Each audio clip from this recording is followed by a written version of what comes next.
Want to hear some of that techno music?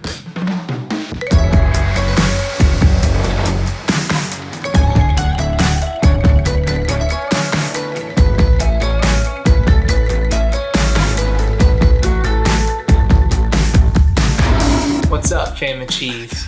Guys, I'm just gonna cut right to the chase for this one. I think this will be a very short video, maybe a little strange. I'm at someone's house and it's late at night, so I'm trying to keep the volume level down a little bit. But I felt the pressing need to make a video today, and I had a topic that I've been wanting to talk about for quite some time now. In a video recently, I shared that I've been getting a lot more into reading lately as a hobby. Along with that, I like to ask people what their favorite books are, and that led to me asking my dad one time, and his favorite book is Good to Great. I think that's backwards, but some of you may have heard of it. This is a bestseller for the ages, big-time business book by a big-time business mind. And I've been spending a little bit of time in it lately, but there was a specific thing that was mentioned in one of its pages that just stuck out to me, and I think you'll see why. In this book, Good to Great, the author tries to break down patterns that he and his team have seen monitoring companies that not only were good, but sustainably good and exceedingly good in their different industries. At the very end of his fourth chapter in this book, he breaks down a concept called the Stockdale Paradox. If you've never heard of this concept, the Stockdale Paradox, here's my brief attempt to retell it. The name is derived from a man named Admiral Jim Stockdale. Admiral Stockdale fought in the Vietnam War, but in that war he was captured at some point and he was imprisoned and brutally tortured along with his crewmates for 8 years, over 20 times. This guy's story is wild, y'all, but I won't retell the whole thing, but he did go to extremes to really last and make it through and thrive in a setting where it seems like the chances of survivability were absolutely impossible. And so the author got to meet with him and interview him more for personal reasons at one point in his life, but he ended up stumbling across a principle that was applicable to the thing that they ended up studying. In my experience, that ends up happening a lot. The Stockdale Paradox is called a paradox because you hold two things in tension, okay?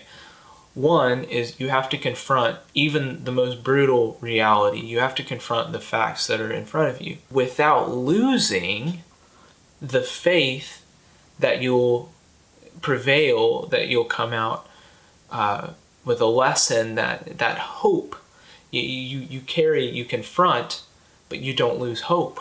When I think of how Good to Great, how any of this applies to Scripture, I think of Jesus' life and of the disciples' lives thereafter, the life that Christ gives as the paragon or the perfection of the Stockdale Paradox. I think back to when I was first describing this whole thing, surviving the unsurvivable. Think about what human existence is. We're not making it out of any of this. We are condemned to death, even Paul's own words.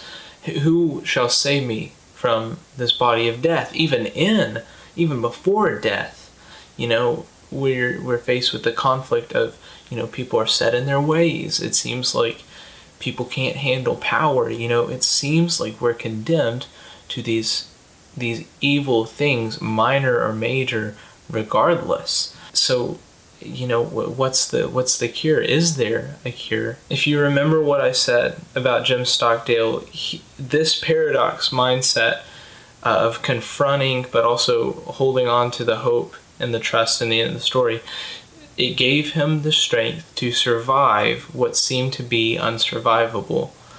And if that's not the perfect phrasing for what was put before Jesus and before the Christian in everyday life, the literal unsurvivable death that waits for all of us. We're all going to die, by the way.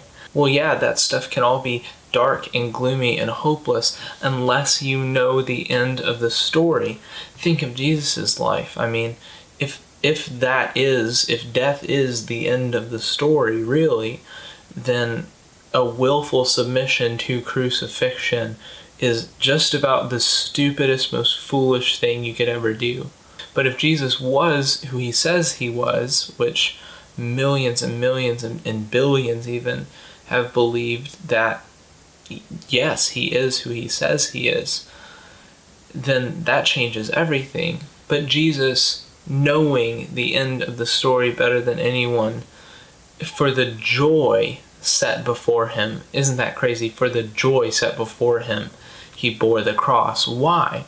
Why did he have joy set before him? Because he knew the end of the story. And now, through his life, he's giving his followers the power to truly know the end of the story. The Christian message really is this, that when we're confronted with the deepest of darknesses, whether self-inflicted or inflicted upon us, or even perceived to be inflicted upon us, we are saved from that by the power of Christ to redeem any and every circumstance, by his blood, by his forgiveness, by his justification. One more note for reference too is that Stockdale uses the term, you can't lose your faith in the end of the story.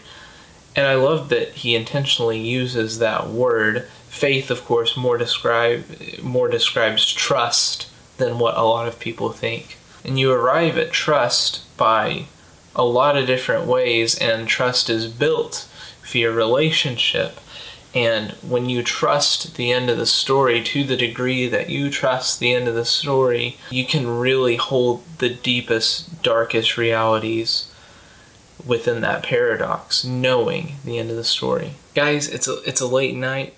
I know the feel of this video might be a little bit weird, and maybe I didn't say everything that I wanted to say, but I hope you're encouraged by this, and that this paints another picture of how Christianity makes sense, and it fits like a missing puzzle piece into this world that feels like so much is missing from it.